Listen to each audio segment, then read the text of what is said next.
നമസ്കാരം, മലയാളി വാർത്തയിലേക്ക് സ്വാഗതം. അഫ്ഗാനിസ്ഥാനിൽ യാത്രാ വിമാനം തകർന്നു വീണ് 6 പേരെ കാണാതെയായി.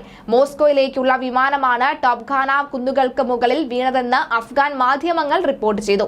അപകടമുണ്ടായതിൽ അട്ടിമറിയില്ല എന്നാണ് സൂചന. എന്നാൽ ഇക്കാര്യത്തിൽ വിശദ അന്വേഷണം നടക്കും. ഇന്ത്യയിൽ നിന്നും പറന്നുയർന്ന വിമാനമാണ് തകർന്നത് എന്നായിരുന്നു വാർത്ത. ആരെങ്കിലും ഇന്ത്യൻ വിമാനമാണ് എന്ന് കരുതി ആക്രമണം നടത്തിയതാണോ എന്നും സംശയമുണ്ട്. എന്നാൽ അഫ്ഗാനോ ഇന്ത്യയോ റഷ്യയോ ഇത്തരത്തിൽ പ്രതികരണം ഒന്നും തന്നെ നടത്തിയിട്ടില്ല. എന്നാൽ അഫ്ഗാനിസ്ഥാനിൽ പ്രവിശ്യയിൽ യാത്രാ വിമാനം തകർന്നു വീണ സംഭവവുമായി ബന്ധപ്പെട്ട് ഇന്ത്യൻ യാത്രാ വിമാനമാണ് എന്ന് ഒരു പ്രാദേശിക മാധ്യമത്തിന്റെ റിപ്പോർട്ട് കേന്ദ്ര സർക്കാർ നിരസിച്ചു. തകർന്ന യാത്രാ വിമാനം ഇന്ത്യയിൽ നിന്നുള്ളതല്ല എന്നും മോസ്കോയിൽ രജിസ്റ്റർ ചെയ്ത ചെറുകിട വിമാനമാണ് എന്നും വ്യോമയാന മന്ത്രാലയം വ്യക്തമാക്കി. അഫ്ഗാനിസ്ഥാനിൽ ഇപ്പോൾ സംഭവിച്ച നിർഭാഗ്യകരമായ വാഹന അപകടത്തിൽപ്പെട്ടത് ഒരു ഇന്ത്യൻ ജുഡീഷ്യഡ് എയർക്രാഫ്റ്റോ നോൺ ഷെഡ്യൂൾഡ് വിമാനമോ അല്ല, മോസ്കോയിൽ രജിസ്റ്റർ ചെയ്ത ചെറുകിട വിമാനമാണത്.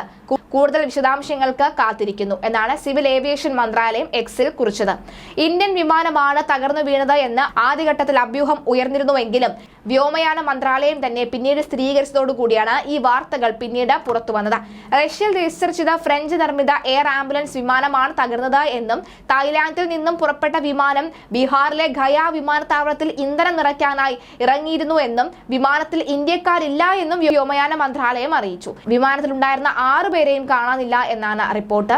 അതിനിടെ വിമാനത്തിലെ പൈലറ്റ് സാങ്കേതിക തകരാറുണ്ട് എന്ന് കൺട്രോൾ റൂമിനെ അറിയിച്ചിരുന്നു. തജിക്കിസ്ഥാൻ അടിയന്തര ലാൻഡിംഗിന് തീരുമാനിച്ചു. ഇതിനിടെയാണ് റഡാറിൽ നിന്നും വിമാനം അപ്രത്യക്ഷമായത്. അഫ്ഗാൻ അതിർത്തിക്കുള്ളിൽ വിമാനത്തെ അവസാനം കണ്ടിരുന്നു. പിന്നാലെയാണ് തകർന്നു വീണുവെന്ന വിവരം അഫ്ഗാൻ സ്ഥിരീകരിക്കുന്നത്. അതുകൊണ്ട് തന്നെ അട്ടിമറി സാധ്യത കുറവാണ് എന്നാണ് വിലയിരുത്തൽ. ഈ സാഹചര്യത്തിലും വിശദ അന്വേഷണം നടത്താനാണ് റഷ്യയുടെ തീരുമാനം. ഉസ്ബെക്കിസ്ഥാൻ വഴി മോസ്കോയിലേക്ക് പോവുകയായിരുന്ന വിമാനം അഫ്ഗാനിസ്ഥാന് മുകളിൽ വെച്ച് റഷ്യയിൽ രജിസ്റ്റർ ചെയ്ത വിമാനം ശനിയാഴ്ച കാണാതായെന്ന് റഷ്യൻ ഏവിയേഷൻ അതോറിറ്റിയും അറിയിച്ചു. അപകടം നടന്ന മേഖലകളിലേക്ക് ഉദ്യോഗസ്ഥർ എത്തി പരിശോധന തുടങ്ങി. അപകടത്തിൽ റഷ്യയും അന്വേഷണം തുടങ്ങി. ആദ്യം തകർന്നത് ഇന്ത്യൻ വിമാനമാണെന്നായിരുന്നു അഫ്ഗാൻ വാർത്താ ഏജൻസികൾ റിപ്പോർട്ട് ചെയ്തത്. ഇന്ത്യൻ വിമാനമെന്ന് കരുതി ആരെങ്കിലും ആക്രമിച്ചതാകാം വിമാനത്തെ എന്നാണ് ആശങ്ക ഉയർന്നത്. കാരണം ആദ്യഘട്ടത്തിൽ ഈ റിപ്പോർട്ടുകളാണ് പുറത്തുവന്നത്. ഈ വാർത്ത വന്നപ്പോൾ തന്നെ ഈ മേഖലയിലൂടെ ഇന്ത്യൻ വിമാനങ്ങൾ സഞ്ചരിക്കാറില്ല എന്ന് DGCA വിശദീകരിച്ചിരുന്നു. തൊട്ടു പിന്നാലെയാണ് വിമാനം മറ്റൊരു രാജ്യത്തിൻ്റെതാണ് എന്നും വിശദീകരണം വന്നത്.